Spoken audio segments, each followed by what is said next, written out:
Alors nous sommes Zayn, mais je ne sais pas où. Daf Ah, c'est Zayn ça, non? Hamoud Aleph. Bet, Hamoud Bet, Hamoud Bet.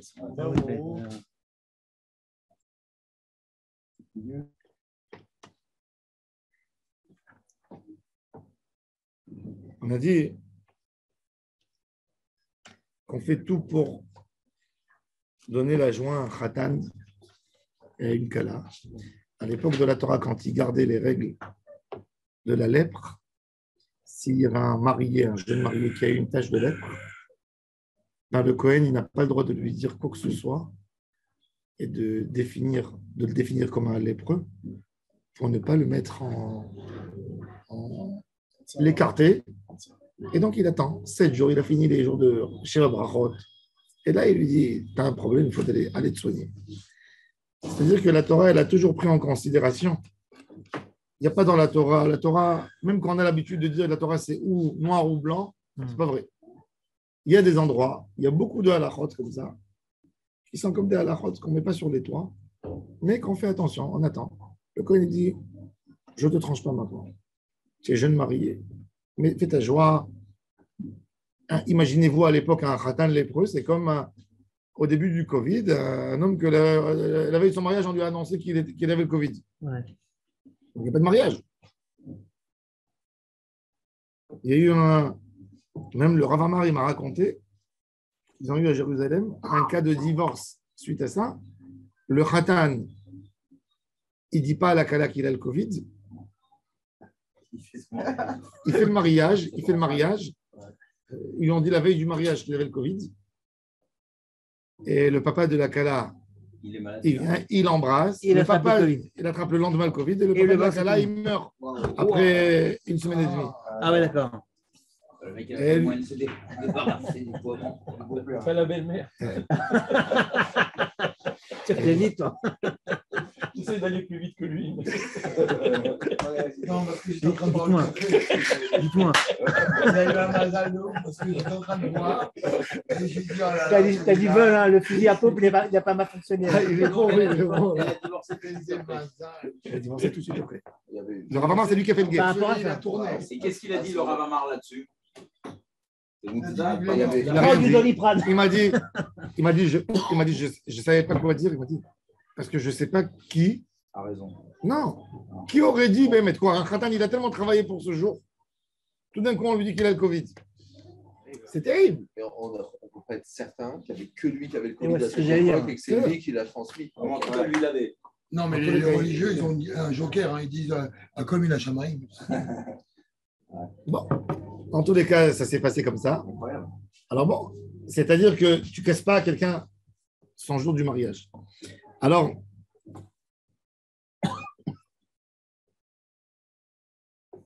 on avait dit qu'il y avait un débat, est-ce qu'on apprend ça des psukim? Alors Rabbi, il a dit que de toute façon, même quand même quand le Kohen, il rend des lépreux quelqu'un, lépreux, c'est-à-dire Il confirmait quand même. il faut sortir. Ouais. Il est tamé, il faut tremper les choses au mikvé, etc. Alors il lui dit même si il le rend tamé, c'est pas comme ça. Il lui dit enlève tous les ustensiles de ta maison pour ne pas abîmer les affaires. S'il y avait de la lèpre dans les maisons, dans les habits et dans les Il hommes. fallait tout sortir. Non, alors il lui dit, il veut lui faire sauver les choses qu'il a à la maison. Ouais. Il n'a pas envie de le déclarer comme un lépreux.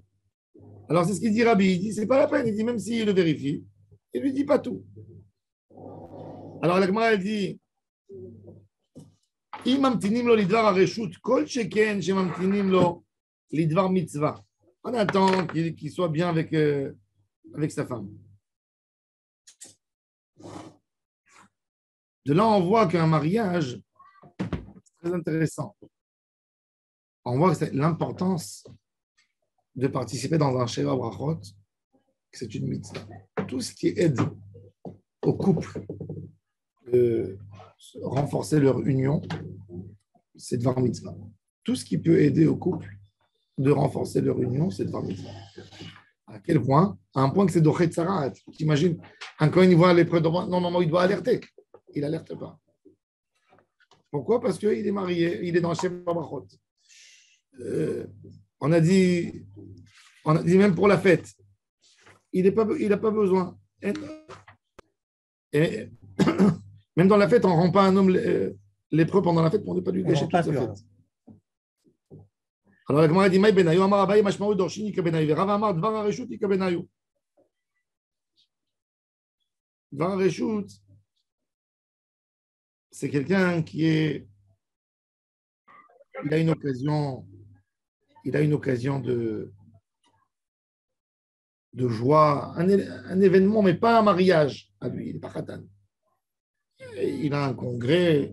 Si tu vas lui dire qu'il est lépreux, il ne pourra pas parler, il ne pourra pas être là-bas. Alors, est-ce que même dans Dvar Hareshut, il y a des qui disent même dans Dvar Hareshut, le Kohen ne lui casse pas. Comment il gère? Comme de la même manière qu'on voit quelqu'un dans la rue, Non, mais habillé en Shahatnez, tu ne lui dis pas dans la rue, tu as un Shahatnez, autrement il doit l'enlever. Un habit lin et laine. Un mélange. Hein? Tu l'appelles. Comment tu gères ça c'est rachouf, ça c'est pas rachouf? Oh, d'après l'endroit, tu sais que ça lui fera un dégât évident. Alors le Kohen, il a à s'abstenir. Dans tous les cas, c'est un dégât parce qu'il faut l'isoler. Non. Isolé, il rentre chez lui, d'accord, mais C'est pas top ça. mais il y a des dégâts qui font des dégâts à beaucoup de gens, à beaucoup de choses autour de lui. Il a payé de l'argent pour cet événement. Tu ne vas pas lui gâcher tout. C'est un débat. Et Rabbi Yehuda, mais Atam lo gamrin, on n'apprend pas de là-bas pour nous des chidouch ou des ha'etzim va'avanim be'alma lo mitamu ve'acha mitamu. Il dit non, la lèpre, c'est pas évident. On ne peut pas non plus être très cool là-dessus. Pourquoi? Parce que la lèpre, c'est la plus grande des tumot.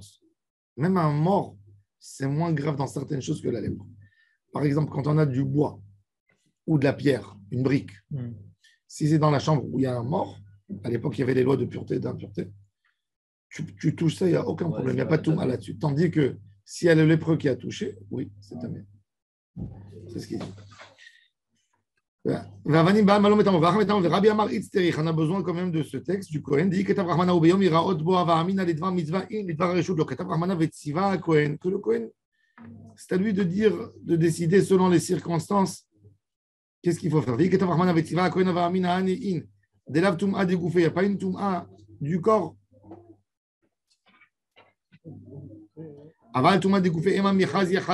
Il doit avoir.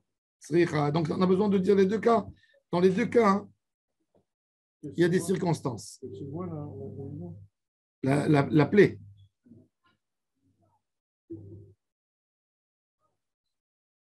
C'est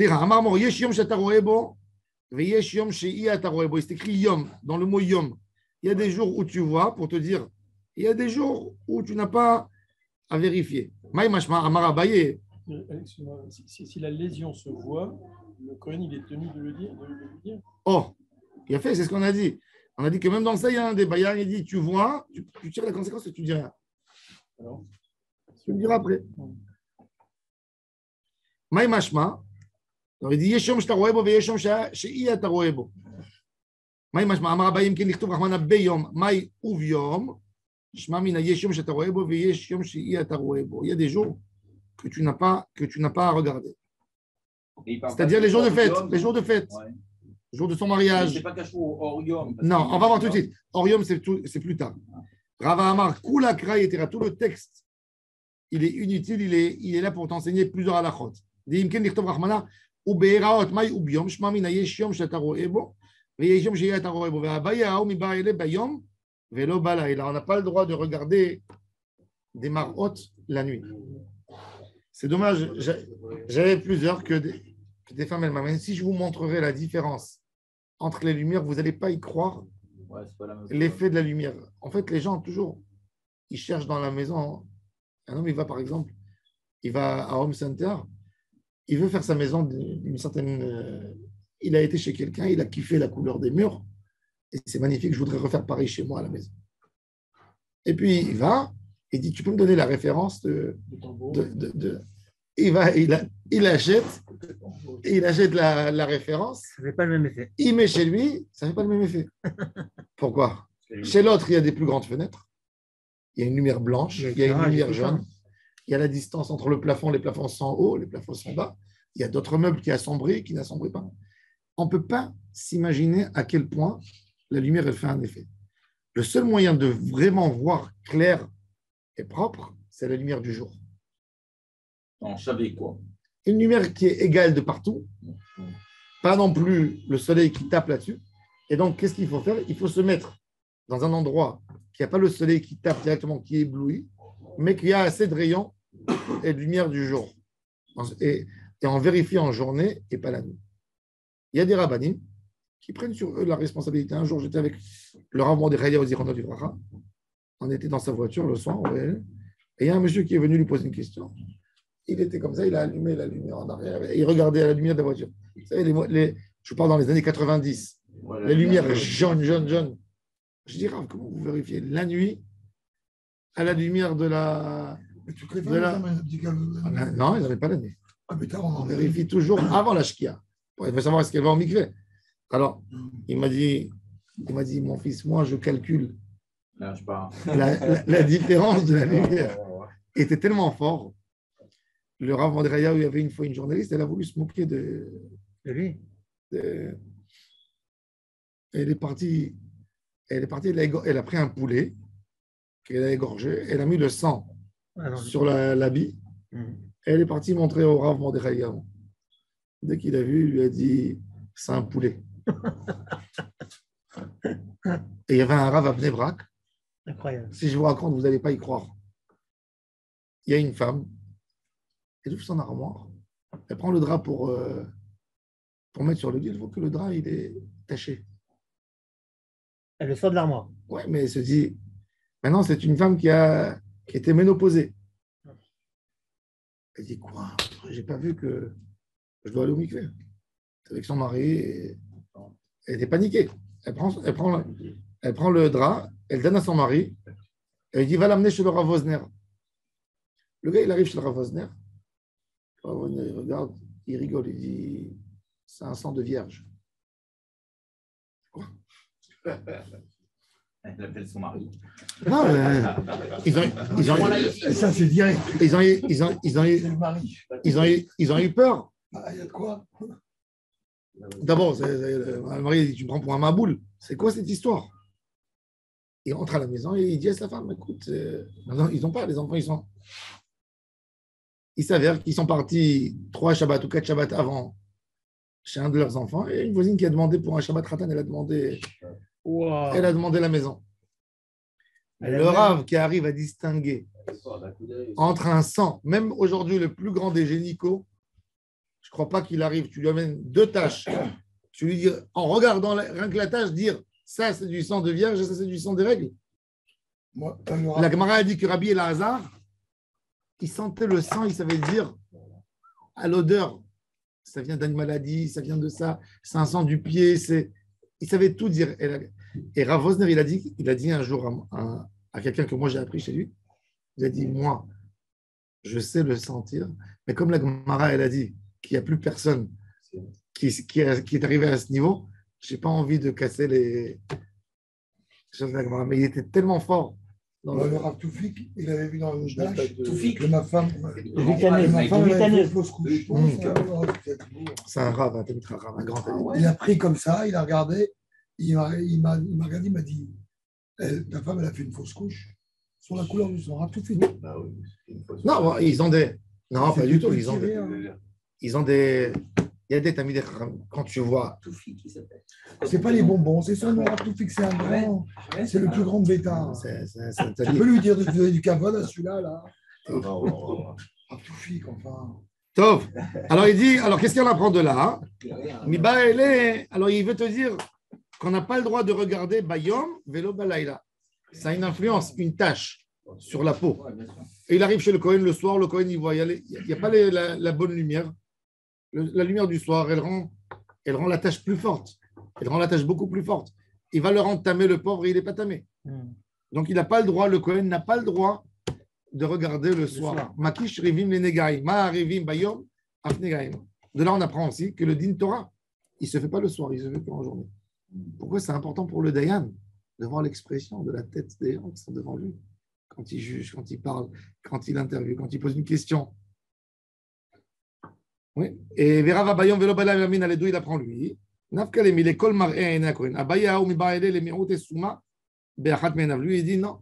Même un Kohen qui est aveugle, qui a perdu la capacité de voir dans un œil, il n'a pas le droit de regarder les Négaïm. Ouais. C'est fou. Toi, tu dirais qu'avec un œil, on voit pareil. Non. C'est du bon sens, tout ça. Non, pour aider les gens. Virava mibaele le'achi. Mirabina mibaele le'achi. Il dit oui. Enachiname. Ve'ela bayom ve'lo balayla dou. On apprend maintenant les nafkalemi qui nega nir ali babayit. Nir. On voit d'ailleurs même tous les endroits où c'est écrit, par exemple, le tzitzit. Nous, on sait que le tzitzit, on ne met pas la nuit le tzitzit. Urite moto. Ouais. La nuit, ce n'est pas un moment où on voit. Alors, nir dit, c'est en journée. Babayit li ve'lo le'ori. Moi, il n'y a pas ma lumière. Ve'abaye, il te dit, imeata ma va'amina anemile tum'a. Des laves dégoûtées, une touma qui ne vient pas de son corps, une touma de la maison. Aval touma dégoûtée du corps même, afilou les oronami, comme Ashmalan, que même ça, non. Bon. Maintenant, on va dans des halachot qui sont, il y a des halachot de la veloute, etc. À l'époque, à Jérusalem, même dans les endroits, comme je vous ai dit, ça n'existait jamais. Toutes nos tombes qu'on a aujourd'hui, c'est une manière que les Juifs ont pris avec le temps des Grecs, qu'on enterre directement le mort et qu'on le laisse. À l'époque du premier temple, par exemple, ils avaient des chambres, des chambres en pierre qui étaient dans la grotte, où la personne, quand il mourait, on le prenait, on le faisait rentrer dans une chambre, il y avait sculpté dans le mur comme un trou, comme un lit, une forme de lit, on le posait et on fermait la pierre. Une caverne. Une caverne et on fermait. Après 12 mois, on re-rentre. Il y a le squelette, on met dans une boîte en pierre. Je crois qu'on doit l'enterrer dans... Et on l'amène dans le caveau familial. Ça prenait une petite espace comme ça et il faisait rentrer. C'était comme ça la manière d'enterrer jusqu'à la fin du deuxième temple. À la fin du deuxième temple, avec l'influence des guerres avec les Romains où il fallait enterrer sur place, tu ne pouvais plus trouver. Donc ils ont dit d'enterrer comme ça. Donc ils enterraient pour toujours à l'enterrement. Mais sinon, c'était toujours comme ça. Il n'y avait jamais un enterrement, c'était toujours à 2 reprises. Une fois, on attend le corps. D'ailleurs, ils ont trouvé quelque chose. Je sais pas, je crois que c'est Raphaël qui a envoyé, je ne sais pas qui c'est qui a envoyé. Il y a quelqu'un qui a envoyé sur le cours un truc de chauffard, vous pouvez voir. Ils ont trouvé à Jérusalem, je vous enverrai ça après le chiot, quelque chose d'incroyable. Ah, c'est Charlie Martin. Ouais, c'est Charlie. Oui, c'est moi qui l'avais envoyé. Yossi tweet. C'est toi qui as les droits d'auteur. Non, Yossi tweet tout. D'accord, donc il a envoyé quelque chose d'incroyable. Regardez-le, c'est magnifique à voir. Ils ont trouvé à Jérusalem, dans les fouilles, des trucs de la poterie du premier temple, une merveille. Et ils ont vu que même chez les Juifs, ils enterraient avec des bijoux. Et qu'est-ce qu'ils ont trouvé? Ils ont trouvé les Juifs morts par les soldats babylonais. Et dans les squelettes, il y avait les flèches, les morceaux de métal qu'il y avait dans les flèches. Et ils ont trouvé quelque chose encore plus. Un des guerriers qui devait avoir dans sa poche une feuille en argent, roulée comme ça, une feuille tellement fine. Ils ne savaient même pas comment l'ouvrir à l'université pour ne pas la casser. Doucement, ils ont amené une technologie. Et quand ils ont ouvert la feuille, ils ont vu Yevarecha Hashem Beishmerecha, la bracha des Kohanim, écrite dessus. C'est incroyable. Vous allez voir le Yevarecha Hashem Beishmerecha. Maintenant, ils ont trouvé. Il y a quelques années, ils ont trouvé. C'est tout fait, pas l'eau. Et ils ont trouvé des choses incroyables. Alors, c'est impressionnant de voir comment ils posaient les morts sur ces pierres. On n'a pas encore dans la Torah que Caïn a enterré ou je sais pas quoi. C'est pas écrit qu'il a enterré. Non, le Midrash, il dit comment il a enterré. Il a vu 2 oiseaux. Il l'a recouvert. Ouais. L'idée, c'est d'aider, encore une fois, la chair qui sent mauvais, qui se décompose, c'est qu'elle revienne à la terre, et les ossements dans une boîte, et on les garde avec kavod. À l'époque de la Gemara, quand la boîte, c'était des standards, quand quelqu'un il était hors standard, on cassait les os et on mettait dedans. Ouais. La Gemara a dit qu'on prenait l'os, tac, sur le pied. Et... Oh là là, j'aurais su pour ma belle-mère. Elle l'a traumatisé, sa belle-mère. C'est pas possible. Alors, Vaodama Rabbi Meir. Alors maintenant, je vais vous dire une halakha très intéressante que les gens ils savent pas. Pourquoi je dis cette halakha? Parce qu'il y a beaucoup de fois, on est invité on nous annonce qu'on amène des défunts de l'étranger ici. J'ai vu cette erreur faite par beaucoup de gens. D'après la halakha, le jour où on déterre un mort, c'est une souffrance pour la neshama. Ouais, on déplace. Pourquoi? On le touche. Ouais. Il croit que son jour du dîne, il est arrivé. Les enfants, pour s'identifier avec la tristesse des parents, uniquement enfants et pas frères et sœurs, pas parents sur l'enfant, enfant, il se dit, si ses parents ils souffrent, quelque part, il veut participer dans leur tsar. Alors ce jour, il se comporte comme un endeuillé. Mais ce n'est jamais le jour de l'enterrement. Le jour de l'enterrement, c'est une joie pour eux qu'en fin de compte, ils retrouvent repos. Et je vois que les gens... Alors, dans la Chevra Kadisha, toujours, on ne dit pas aux enfants le jour où ça va se faire. On leur dit, ça va être fait du lundi au jeudi. Et comme ils ne savent pas, ils ne sont pas obligés de faire un jour de deuil. Mais j'ai vu des gens qui ne savent pas aller à la rote, malheureusement. Souvent, la Chevra Kadisha, ils ne savent pas aller à la rote. Et ils disent aux enfants, déchirez. Il n'y a pas déchiré.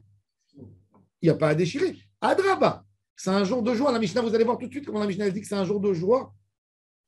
Le jour où on rapatriait les ossements et on les mettait dans le kivré à vote. Surtout quelqu'un qui est venu de Khoutsaret, en Eretz Israël. C'est pas un jour de deuil, l'enterrement. Quand il est mort, tu as raison. C'est un jour de deuil. Maintenant, alors regardez la Mishnah. C'était des halakhot très fréquentes à l'époque. Aujourd'hui, on ne connaît pas ça halakhot. Parce qu'aujourd'hui, les gens ne font pas. À l'époque, l'enfant, il allait fouiller, il prenait le corps de son père. Il le ramassait avec du kavod. Oui. C'était la famille. C'est l'enfant qui touchait les os et tout. Bien sûr. Il y a une différence maintenant, je crois. Quand c'est prévu, au moment de l'enterrement, au départ, c'est prévu, et par exemple, il y a un cercueil plombé qui est fait pour le transport, et après, il rouvre pour le sortir. Je crois que si on touche, ou que le cercueil il est intact, quand il y a un cercueil en France, c'est pas la même chose que s'il est déjà. Nahon, Zelo Mishane. Adraba. Quand il est sorti de l'enterrement. Il est sorti de la tombe. C'est là où il y a les dynimes qui sont mitorerim. Zelo Mishane, c'est pas la question des ossements ou pas les ossements. C'est du moment où on l'a déterré, peu importe comment. Tu le déterres avec des gants ou tu le déterres avec une boîte. Zelo Mishane. C'est pas ça qui touche la halacha. Adraba, il a une simcha, même s'il y a une khardat ad-din, parce que c'est vrai qu'en Khoutz Laaretz, on enterre toujours dans un cercueil. Et ici, il n'y a pas de cercueil en Israël. Il n'y a que les soldats de l'armée d'Israël avec des cercueils pour éviter des cas où un chémichement. Oui, c'est tout. En Israël, on interdit les cercueils. Quand j'étais dans le grand rabbinat d'Israël, il y avait une femme qui nous a amenés en procès au tribunal. Elle a demandé qu'elle voulait qu'après sa mort, on l'enterre en cercueil. Pourquoi? Parce qu'elle était avec les partisans dans la guerre, dans la Shoah. Et elle enterrait les corps des Juifs. Elle ne voulait pas qu'avec son corps, ça se passe de la même manière que... C'est comme si c'était... Alors, le Rav Amar, pour éviter que ça arrive au tribunal, puisqu'elle a lancé dans la cour, il l'a appelé, il lui a donné un papier que pour elle, il y aura un cercueil. On l'enterre avec cercueil, comme les soldats. Mais l'idée, ce n'est pas enterrer dans un cercueil pour... Parce que tu as des fois des blessures graves ou la moitié du corps, on va savoir. Tout le monde est dans le même cas. Quoi? Tous les soldats sont enterrés, Ah oui. même quand il n'y a pas Tous les soldats morts dans une action à Shemishmor, toujours un cercueil en bois. C'est pas plombé. C'est pas plombé. C'est un cercueil en bois. C'est un cercueil en bois. Quand il n'y a pas, ils mettent de la terre dedans pour que ça pèse l'eau. Ouais. Il y a ça. Une fois, nous on était, ils nous ont appelé la Chevra Kadisha. Il y avait des Israéliens, ils se sont entraînés en, je ne vais pas dire l'endroit. Il y a l'hélicoptère qui est tombé. Écrasé. Il n'y avait rien. Ils ont trouvé un bout de doigt. Oh là là. Un bout de doigt. Ils ont mis des trucs, ils ont fait comme s'il y avait quelque chose.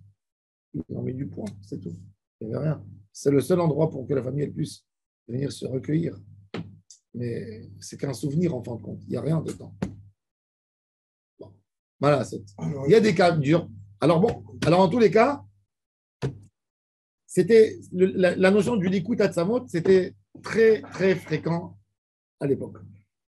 Je suis désolé pour nos Khaverim qui sont venus aujourd'hui, ils apprennent des halakhot comme ça de. C'est sympa, c'est joyeux. Oui, on fait ça depuis une semaine. Les Amar, morts, les os, les lépreux. Veod Amar, Rabbi Meir. Rabbi Meir. Mais il a quelque chose de sympathique. Mais la quête Adam Atzamot Aviv Veimo Mipnei chez Simcha, il a dit c'est une fête pour lui de ramener ses parents dans un bon endroit. Il y a une halakha qu'il faut que vous sachiez. Quel est le paramètre pour déterrer quelqu'un et de l'enterrer ailleurs? Les gens ils posent la question, on a le droit, on n'a pas le droit. Il y a par exemple quelqu'un qui a été enterré par... il n'avait pas d'argent, il est venu, il a été enterré à Haïfa. Après, il y a des enfants plus tard, ils ont plus des moyens. Et là, sa femme, ils l'ont enterré à Jérusalem au Mont des Oliviers, ils ont acheté une tombe. Est-ce qu'on peut le déterrer de Haïfa et l'amener à Jérusalem? Combien ça coûte? Caveau familial, ils ont décidé de faire un caveau familial. Ah oui, c'est peu. Est-ce qu'on peut ou on ne peut pas? Je sais pas, il y a plus de. Alors, ça dépend. Il faut qu'il y ait trois conditions pour déterrer un mort. De l'amener du mauvais au bon. Quand il y a un dégât au cimetière, comme de l'eau qui pénètre dans les tombes, ou des délinquants, du vandalisme dans l'endroit, on a le droit de déterrer. Et quand il a été enterré à condition de l'enlever et de le mettre. S'il y a ces trois conditions, un de ces trois conditions, il n'y a pas de problème. On autorise. C'est quoi du mauvais au bon? Hein? Ça veut dire quoi du mauvais? Chutz Laaretz, Eretz Israël. En France, ouais. Ok, à part mais Haïfa, Jérusalem. Avec sa famille. On sait, on s'imagine que l'homme, il aurait tout voulu faire pour être enterré avec ses proches.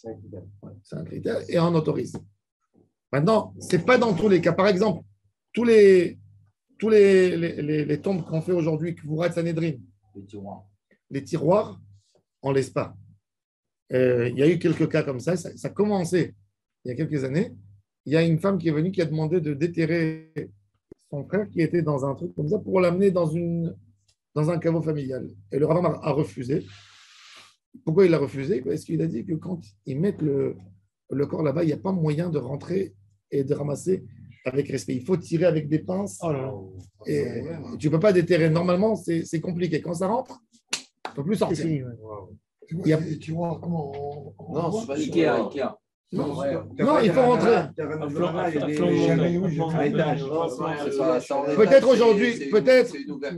Voilà, c'est une ouverture où il faut rentrer. Il pose à l'intérieur comme si c'était une tôle de pain dans le four. Il tire. On peut mettre quelque chose en dessous. Alors maintenant, peut-être, à l'époque, il n'y avait pas. On a cherché quelque chose qui rentre correctement jusqu'au bout et qui ramasse tout d'en bas et qui fait sortir, il n'y avait pas. Ouais, parce que tu peux laisser des... Il y a de la terre là-dedans quand même. Il y a très peu de terre. Entre les étages. Très peu, ils jettent comme ça un peu de terre. Je sais pas. Bon. Ils font ça pour éviter des. Il n'y a plus de place aujourd'hui. Qu'est-ce que tu veux? Comment ils ont rendu ça? Moi, j'aurais préféré 1000 fois plus. Dans la terre? Non, de faire comme à l'époque, d'enterrer 12 mois dans la terre. Après 12 mois, des spécialistes qui viennent, qui mettent un sarcophage, un beau sarcophage. On est capable d'accepter ça aujourd'hui. Pourquoi? Il faut changer la manière des gens de la terre. Mais attends, tu sais, Jérusalem, ça se propage et ça se propage et ça se propage. Les cimetières sont devenus un quartier. Le monde, il appartient aux vivants, il appartient pas aux morts. Je suis désolé. Mais en fait, finalement, c'est un peu comme à l'époque. T'imagines, on te dit ma mère, on va sortir. Dans la roche et il fermait. Il fermait, ils attendaient que le corps il se décompose. C'est un peu l'équivalent de ce qu'ils font là. Non, parce que quand même, ça prend. Imagine-toi que tu prendrais une Kvurat Sanhedrin, que tu mets tout dans un sarcophage qui fait par exemple 50 sur 50 cm, c'est rien. Tu mets dans la terre, tu mets. Non, ce que je veux dire, c'est ce qu'ils ont là, les rangs en étage. Ça ressemble un peu à ce qu'ils utilisaient pendant la première année. Donc, en fait, ça serait juste que ce n'est pas définitivement fermé et pour avoir récupéré définitivement tout ce qu'il y a dedans. Moi, je pense que c'est correct. Je pense que les gens doivent arrêter d'être attachés à des... La mort, c'est la mort, c'est tout. On accorde trop d'importance au cimetière, trop d'importance aux tombes. Un homme, il a ce qu'il a à faire dans sa vie, il gère sa vie, il a ce passage dans ce monde, il fait ce qu'il fait, il a fait plus, il a fait moins, c'est son problème. Mais à un moment, non, c'est uniquement, il ne faut pas. C'est un malade. C'est typiquement juif, ça. On va chez les tzadikim, on va chez les morts. C'est pas juif, ça. C'est pas juif, c'est pas juif, c'est pas juif, c'est pas juif, c'est pas juif. Chez les Pas juifs, juif, non, c'est pas juif d'aller chez les Ton tombes. arabe, C'est tu pas vas juif. pas, toi C'est interdit. Je vais chez un rave ou deux, je vais pas au Oui, cimetière. tous les Marocains, ils adorent les morts. Non, mais c'est pas vrai. C'est pas bon, c'est pas bon. C'est pas bon. Le Rambam il dit, un cimetière, c'est un endroit isolé. Il ne faut pas aller au cimetière beaucoup. Il ne faut pas aller. Il y a des gens, ils viennent avec de l'eau de Cologne sur la tombe, ils nettoient comme si le mort, il va sentir l'odeur. Du numéro 5. Oui, c'est presque d'Avodazar. De venir avec de l'eau de Cologne sur une tombe, c'est quoi? Ah oui, les Ils Tunisiens. sont en train de moindre la tombe. La boucha, là. C'est quoi? C'est pas normal. Non, ça, c'est une ségoula pour gagner de Bon. l'argent. Mais Pnei Simcha, le Rabbi aussi Omer. Alors, c'est intéressant le point de vue des gens, justement, même comment les gens, ils attrapaient l'image. Alors, Rabbi Meir, il dit, c'est une joie pour un homme qui ramène son père, en fin de compte, dans le caveau familial. Rabbi aussi, il dit non, c'est de la tristesse. C'est très dur, ce débat, parce que c'est un ressenti, c'est même pas une halakha. Vous comprenez? Ça veut dire, il y a un vrai débat quand on parle d'un ressenti. Rabbi Meir, il te dit, pour moi, c'est de la joie. Rabbi aussi, il dit, pour moi, c'est de la tristesse.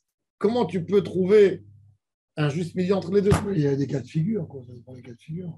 Si le père, il a 80 ans, Alors, et si le père, il est mort, il avait 30 ans. Rabbi aussi, Omer, Eveloulo. Alors, Béhémet, Rabbi Meir, il parle de l'enterrement.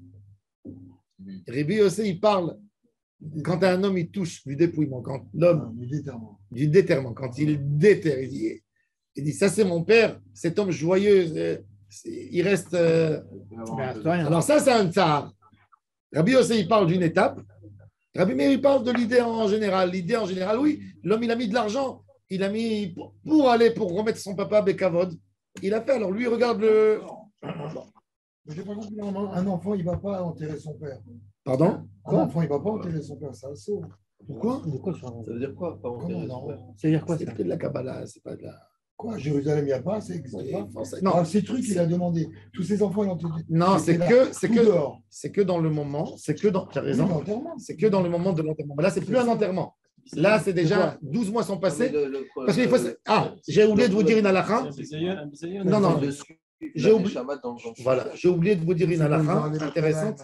Tout ce qu'on parle toujours à ne pas déterrer un mort, etc., c'est que dans les 12 premiers mois. Les 12 premiers mois, la personne, il est encore dans le din. Bon, ça veut dire qu'on ne veut pas parler des gens, mais même si Chaz Shalom, il a un din rigoureux, n'importe quel juif, il est plus jugé après 12 mois. Après 12 mois, il y a le tikkun qui est fait. Donc après, alors, on attend toujours 12 mois à ne pas le déranger. Quand on a enterré quelqu'un à l'étranger, on ne le déterre pas avant les 12 mois. On le laisse 12 mois. Après 12 mois, Le fils, il peut y aller. et le fils, il peut y aller. Une autre halakha. À l'époque, les gens, ils louaient. À l'époque, les gens, ils louaient. C'était tout un métier. Il y avait des gens qui se nourrissaient de l'enterrement. Il y avait les pleureuses. Ah oui, les pleureuses. Aujourd'hui, il n'y a plus les pleureuses. Chez les Arabes. Hein? Les Arabes, les pleureuses. Ah oui. Non, non, Si, si, oui. si. À l'époque, Regarde quand il y en a qui moi, je me s'allument rappelle, il y avait chez les eux, pleureuses chez les Juifs. Moi, chez ma mère, Elles venaient. ma grand-mère, il y C'était avait les vieilles dames. Il y avait des femmes qui savaient dire des phrases qui faisaient pleurer tout le monde. Oui, Ah ouais, c'est ça. Elles allaient marcher et tout d'un coup, tu entendais une phrase qu'elles disaient et tu entendais les vagues de pleurs des. Ouais, ouais. C'était les pleureuses. Mais Même connais les notre. Arabes, Elles étaient- Peut-être même chez les Arabes. Et bien sûr, quand il Ouais, quand il y a un j'ai mec qui regardé des meurt. choses, bien sûr. Non, mais à chaque fois qu'il y a un gars qui est mort, je fais voiler, elle pleure pour les caméras. etc. Non, ouais, mais elle pleure pour la caméra. Non, il y a un métier. Il y a les pleureuses. La pleureuse, c'est quoi? C'est la femme qui dit la phrase, qui dit des phrases qui, de la même manière qu'il y a un qui sont meragesh, voilà. Alors il dit on n'a pas le droit. Lo yorer adam al meto, velo yaspidenu kodem la règle shloshim yom. 30 jours avant la fête, on ne fait pas de espède. 30 jours.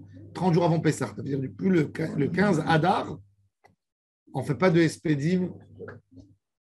Pourquoi? Non, tu as 2 mois dans l'année. 2 mois dans l'année, tu ne fais pas de espède ni Rosh Chodesh, ni Hanouka. Vraiment, pour ma mère, quand elle est partie, c'était ça, et ça nous a manqué. Quoi. C'est pas. Alors Rachid il dit, qu'est-ce que ça veut dire? C'est humain de pleurer. Il dit non, loïskor savdan. Ça veut dire que tu n'amènes pas la personne qui fait pleurer les gens. Tu parles, hein, c'est légitime. Quoi, un homme qui a eu un de ses défunts qui est niftar, et les 30, ça tombe, prend la moed, il monte dans la tombe, il ne va pas pleurer, il va rester de la pierre. Non, il va pleurer, bien sûr, il va pleurer. C'est humain qu'un enfant il pleure. Ne pas faire pleurer les gens autour.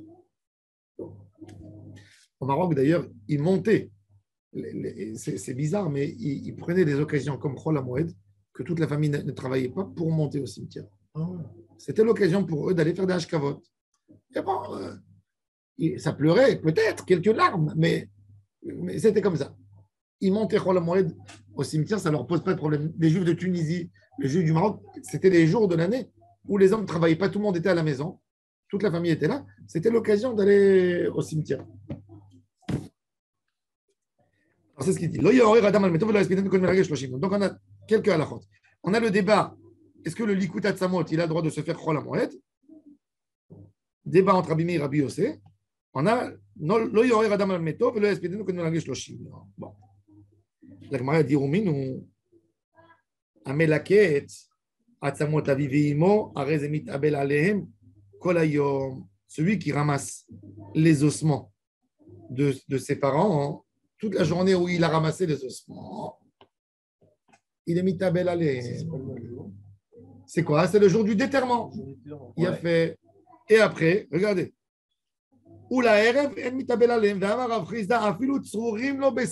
s'ils sont posés dans sa valise, dans la maison, il peut les laisser.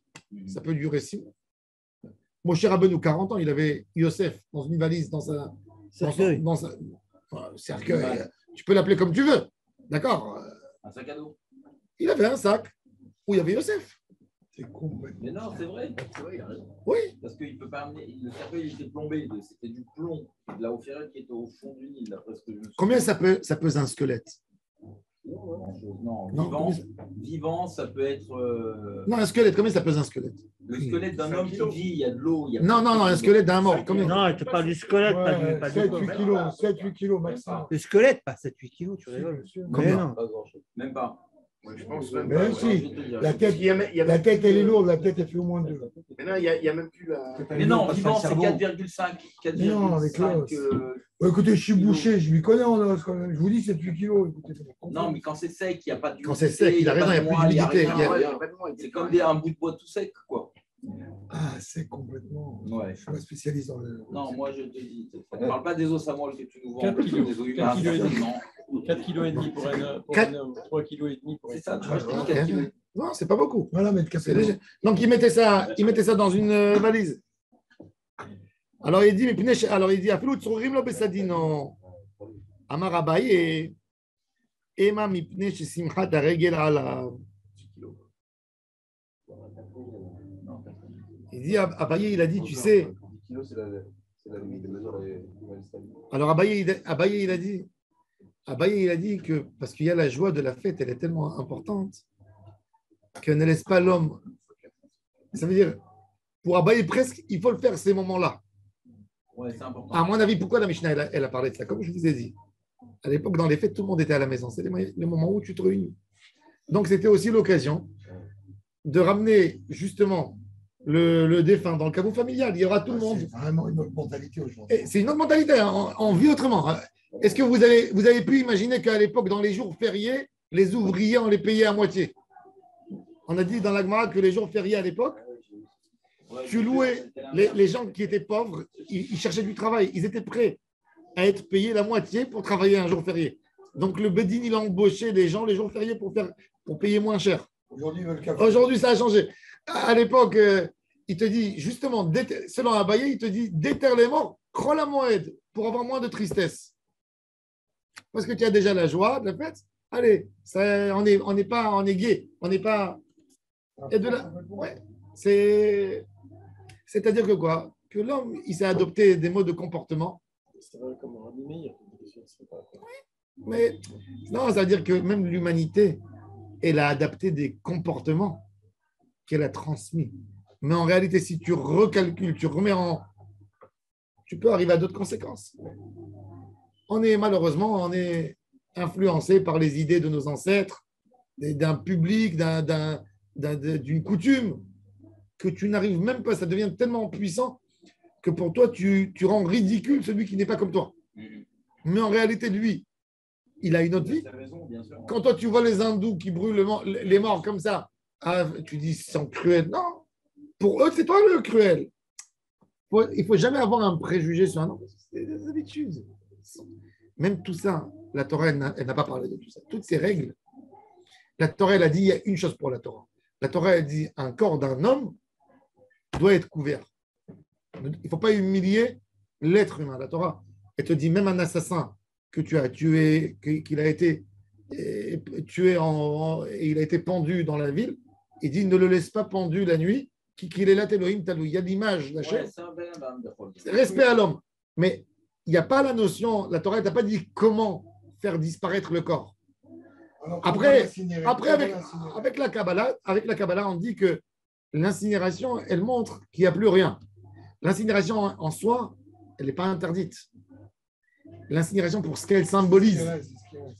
Nous, on dit qu'à Kadosh Baruch Hu, ça veut dire c'est Triatametim, il y a l'os, il y a d'un os où tout se recompose de là. Alors, quand tu veux tout incinérer, mais si par exemple, admettons qu'on aurait fait ça que pour des problèmes de place, que l'idée de l'incinération, elle serait venue que pour des problèmes de place et pas pour.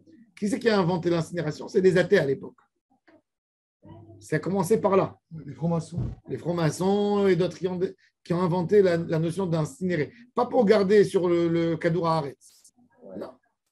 Et si on gardait juste la vertèbre, la C1, et que le reste on brûle? Pourquoi pas? T'as raison, pour prendre moins de place. Oui, peut-être. La Gemara a dit, il y a un débat. Non, c'est celle qui a tout en bas, donc c'est plus la C5. Vous savez que quand il y avait un roi qui mourait,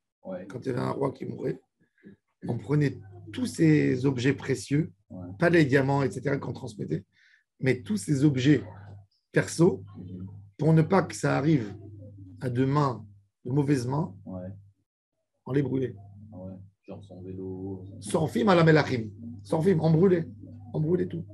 Et il y a des qui disent qu'ils brûlaient même à l'époque, il y avait des guerres. Et pour ne pas qu'il y ait des ennemis qui font du chantage, ils volaient les corps. Alors, ils brûlaient même le corps. C'est intéressant. Il y avait des guerres, il y avait des choses. Quand le Sderem, le rabbin de Hébron, il est décédé en 1902, 1903, il a enterré la nuit. La nuit, les Arabes sont venus le voler. Et ils ont pris le corps pour le mettre chez eux à la mosquée. Parce qu'il était connu comme un grand tzaddik et ils voulaient faire de lui un saint musulman. Et la communauté juive, il y avait toute une histoire. Un Hebron. Sauf les Juifs l'ont repris, l'ont remis dans l'endroit où il devait être. Mais bon, alors il y avait des choses comme ça. Encore une fois, tout ça, toutes ces halakhot, c'est des coutumes qui sont venues. Dans la Torah, il n'y a dans aucun endroit que c'est précisé comment on enterre un mort. C'est avec le temps. Où on a fait des coutumes et c'est devenu un minhag d'Israël. Tu veux enterrer le mort avec des bijoux, tu as le droit. C'est pas assourd. La coutume, elle s'est instaurée dans le Ham Israël avec le temps. Mais la Torah, est-ce que la Torah, elle t'a dit comment enterrer? Yaakov a été embaumé. Yosef a été embaumé. D'accord? Il y en a d'autres qui. On voit Atzmot Yosef. On sait pas. Si on trouve des bijoux avec les trucs, quand on dit que c'est. Pourquoi? Parce qu'aujourd'hui, la coutume chez les Juifs, déjà 3000 ans, c'est de ne pas mettre des armes, parce que c'est les païens. Mais encore une fois, je sais que par exemple, il y avait au ghetto de Varsovie, il y a Rav Menachem Zemba, qui était un des rabbins de Varsovie, qui a été tué dans la cour. C'est lui qui a dirigé la rébellion de Varsovie. Et avant d'être tué par les nazis, il savait qu'il allait mourir. Il a demandé de lui mettre un couteau dans la poche. Et il a dit qu'il veut venger, il veut être enterré avec un couteau. Et il l'a enterré avec un couteau. Il a été enterré avec un couteau. Même que dans le judaïsme, on ne fait pas ça. Par exemple, tous ceux qui sont morts à Kiddush Hashem, on les enterre avec les habits. On ne leur met pas de linceul. Il n'y a pas de linceul. On entoure avec. Pourquoi? Pour montrer la peine et la tristesse que leur neshama, elle ne lâche pas la vengeance. Ça veut dire qu'ils disent à Hachem, On n'a même pas été, tu vois, il reste. Tu vois, c'est-à-dire que tous les sont morts dans les. Tous ceux qui meurent attentat, il n'y a pas de tahara. D'abord, quand le corps il a été touché, il n'y a pas de tahara. Le corps, il faut le laisser. Ça, les accidents de voiture, il n'y a pas de tahara. On entoure. Mais ceux qui ont été tués, même s'ils ont été gazifiés, par exemple, gazés, le corps, il reste intact. On les enterre avec les habits pour la vengeance d'Hachem. Qu'Hachem se venge. Alors, il y a des coutumes, c'est des choses. Je ne sais pas, chaque chose, il a une autre. Oui, puis ça change avec le dent aussi. Maïlo Yaher al-Meto, Amarav Kadadar Safdana Bemarav, Amar Yivkun Ime, Kol Merire Liba. Il disait, quand le. C'est quoi lo Yaher al-Meto? C'est écrit lo Yaher al-Meto, le Gemara dit lo Yaher al-Meto. Amarav, quand le Safdan en Eretz Israël, il pleurait. C'est bizarre. Ça veut dire, des fois, tu vois des gens dans l'enterrement qui pleurent. Ouais. Tu dis qu'ils ont pleuré sur le mort, d'accord? Ouais, et dis non, chacun il pleure sur ses problèmes. À ce moment-là, il a réveillé. Non, il a réveillé les problèmes, tu vois, chez les gens. Ouais. C'est comme on dit, une fois, il y avait quelqu'un, il y avait un des Rothschild qui est mort. Alors, dans l'enterrement, il y avait un qui allait derrière. Il pleurait. Alors, il y a un de la famille Rothschild qui lui a dit, tu connais? Bon, nous, on pleure, on est tous proches. Mais toi, pourquoi tu pleures? Il dit, je pleure parce que je ne suis pas proche.